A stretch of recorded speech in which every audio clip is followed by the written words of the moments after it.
Welcome to KL TV.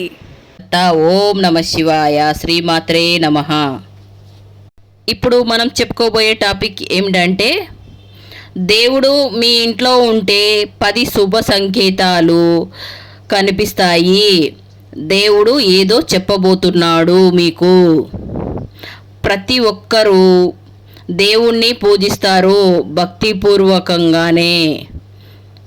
దేవుణ్ణి పూజిస్తే ఆ దేవతలు మీ కుటుంబాన్ని రక్షిస్తారు.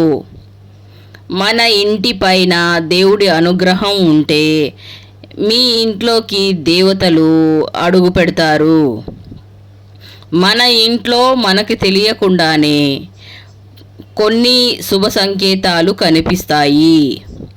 ఆ సంకేతాలు మీకు కూడా ఇంట్లో కనిపిస్తే మీ ఇంట్లో ఖచ్చితంగా దేవుడు ఉన్నట్టే.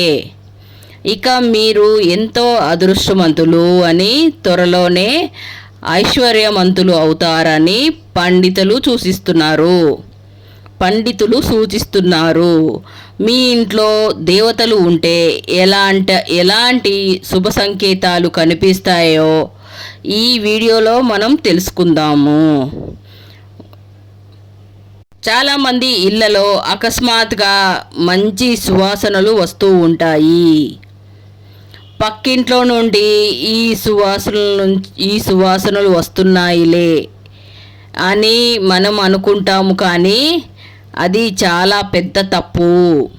మీ ఇంట్లో అకస్మాత్తుగా పుష్పాలు సువాసనలు, చందనం సువాసనలు, మల్లెపూల వాసన, దేవుని శక్తి మీ ఇంట్లో ఉందని అర్థము. మీ చుట్టూ దేవతలు తిరుగుతున్నారని అర్థము. అలాగే దీపారాధన చేసే సమయంలో దీపంలో ఉన్న ఒత్తి పూర్తిగా కాలి బూడిదిగా మారితే అది చాలా శుభ సంకేతము. దీపం ఒత్తులు పూర్తిగా కాలిపోతే మీ పూజలు దేవుడు స్వీకరించినట్టే. మీ పూజలన్నీ దేవుడికి చేరుతున్నాయని, మీ పనుల్లో విజయాలు రాబోతున్నాయని అర్థము. కానీ దీపంలోని ఒత్తులు సగమే కాలి త్వరగా కొండెక్కితే మీ ఇంటికి అంత మంచి కాదు. అలాగే పూజ చేసే సమయంలో మీ ఇంట్లో దేవుని పటాల నుండి పూలు రాలితే చాలా మంచిది, చాలా మంచి జరుగుతుంది మీకు. దేవుని పటాల నుండి పూలు రాలితే మీరు చేసే పూజలు అన్నీ దేవుడికి చేరుతున్నాయని, ఇక మీ కష్టాలన్నీ తీరిపోయి ఐశ్వర్యవంతులుగా కాబోతున్నారని శుభ సంకేతము. వాస్తు ప్రకారము మన పూజ గది చాలా పవిత్రమైనది. మన పూజ గదిలోని దేవతలు సంచరిస్తూ ఉంటారు.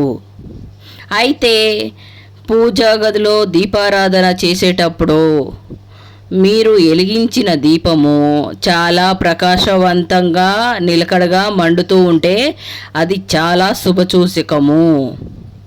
ప్రకాశవంతంగా దీపం వెలిగితే మీ పూజలన్నీ దేవుడికి చేరుతున్నాయని శుభ సంకేతము.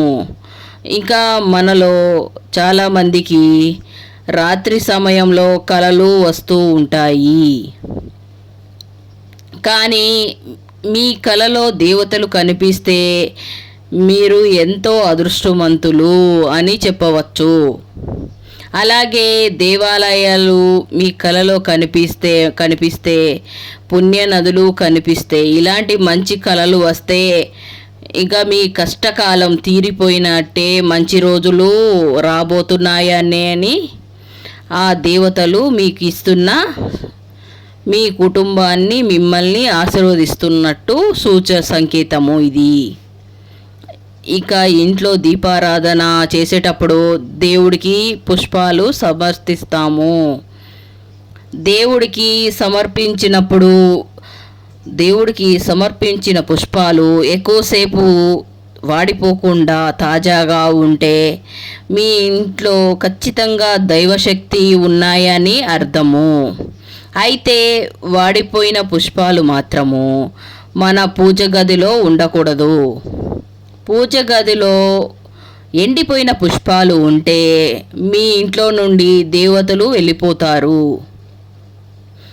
అలాగే పూజ చేసే సమయంలో దేవునికి హారతి ఇచ్చేటప్పుడు దేవతలు నవ్వినట్లు కనిపిస్తే మీ పూజ గదిలో దేవుడు ఉన్నాడని, ఇంకా మీ ఇంటికి రాజయోగం పట్టబోతుందని శుభ సంకేతము. అలాగే మన ఇంట్లో అద్దం పగిలితే ఏదో చెడు జరగబోతుంది అని అర్థము. అద్దం అని అనుకుంటాము, కానీ మన ఇంట్లో అద్దం పగిలితే మీ ఇంట్లో ఉన్న చెడు శక్తులన్నీ బయటికి వెళ్ళిపోయినట్టు, మీ ఇంట్లోకి దేవతలు రాబోతున్నారని శుభ సంకేతము. పగిలిన అద్దాలని ఇంట్లో పెట్టుకుంటే ఎప్పటికీ మీ ఇంట్లో దేవతలు ప్రవేశించరు. ఇల్లంతా దుష్టశక్తులతో నిండిపోతుంది.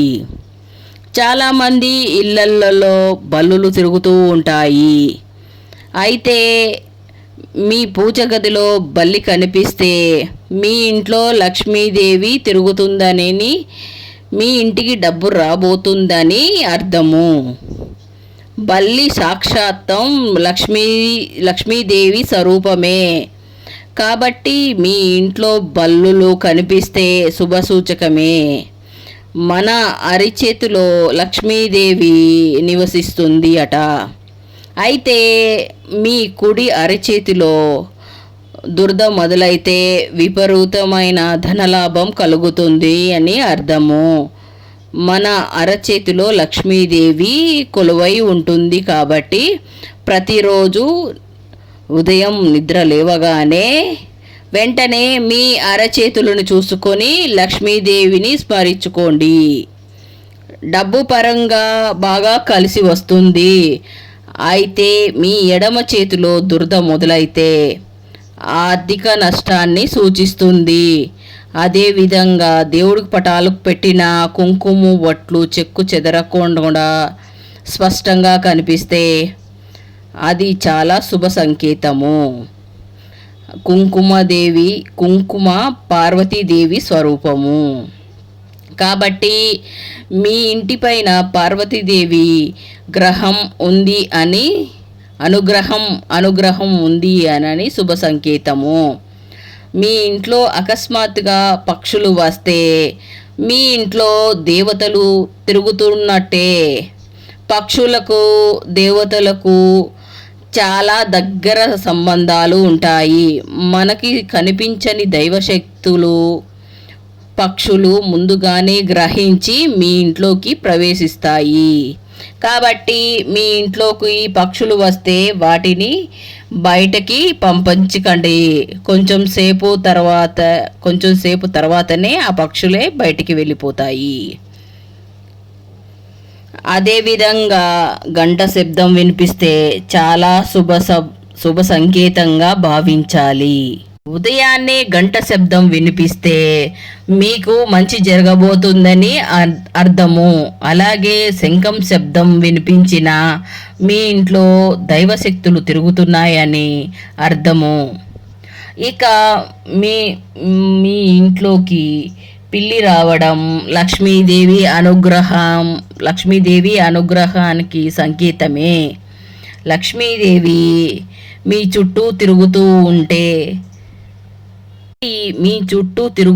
మన ఇంట్లోకి పిల్లి రావడం లక్ష్మీదేవి అనుగ్రహానికి సంకేతము. మీ ఇంట్లోకి పిల్లి వచ్చి మీ చుట్టూ తిరుగుతూ ఉంటే మీ ఇంట్లో లక్ష్మీదేవి ఉంది అని అర్థం చేసుకోవాలి. ముఖ్యంగా తెల్లపిల్లి మీ ఇంట్లోకి వస్తే మీకు అదృష్టం పట్టబోతుంది అని అర్థము. అలాగే అకస్మాత్తుగా మీకు డబ్బులు దొరికితే అది కూడా అదృష్టానికి సంకేతము.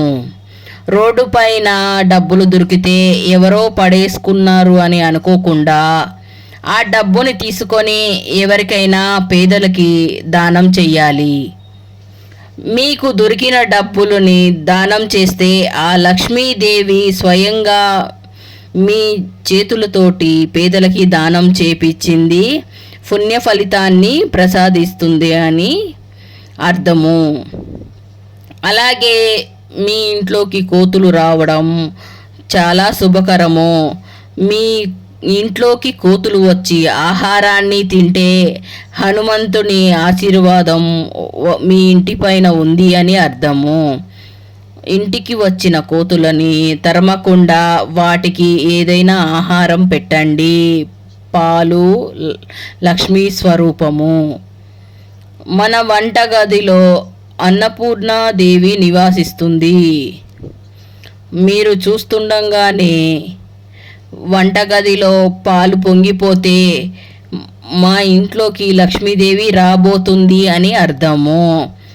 అలాగే మనలో చాలామందికి అనుకోకుండా వెంటనే సంతోషం కలుగుతుంది. ఎలాంటి కారణం లేకుండా మన మనసు చాలా ప్రశాంతంగా సంతోషంగా ఉంటుంది. ఒక 5 నిమిషాలు మాత్రమే అలాంటి అనుభూతి కలుగుతుంది. ఇలా మీకు కూడా జరిగితే మీ ఇంట్లో దైవశక్తులు తిరుగుతున్నాయని, దైవశక్తులు మీ మీద ప్రభావం చూపెడుతున్నాయని అర్థం చేసుకోండి. ఇంకొక శుభ సూచకం అది. ఇంట్లో ఉన్న పెరట్లో ఉన్న పూల మొక్కలు బాగా పూలు పూసి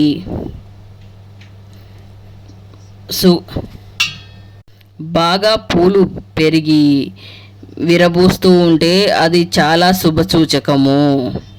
దేవతలు సంచరించే ఇళ్ళలోనే విపరీతంగా పూలు పూస్తాయి కాబట్టి ఆ పూలని తప్పనిసరిగా దేవుని పూజలో వాడాలి. అలాగే తరచూ అతిథులు వస్తూ ఉంటే మీ ఇంటికి చాలా మంచిది.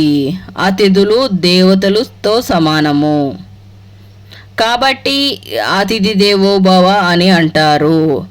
ఇంటికి వచ్చిన అతిథులను గౌరవిస్తేనే మీ ఇంటిపైన లక్ష్మీదేవి అనుగ్రహం ఉంటుంది.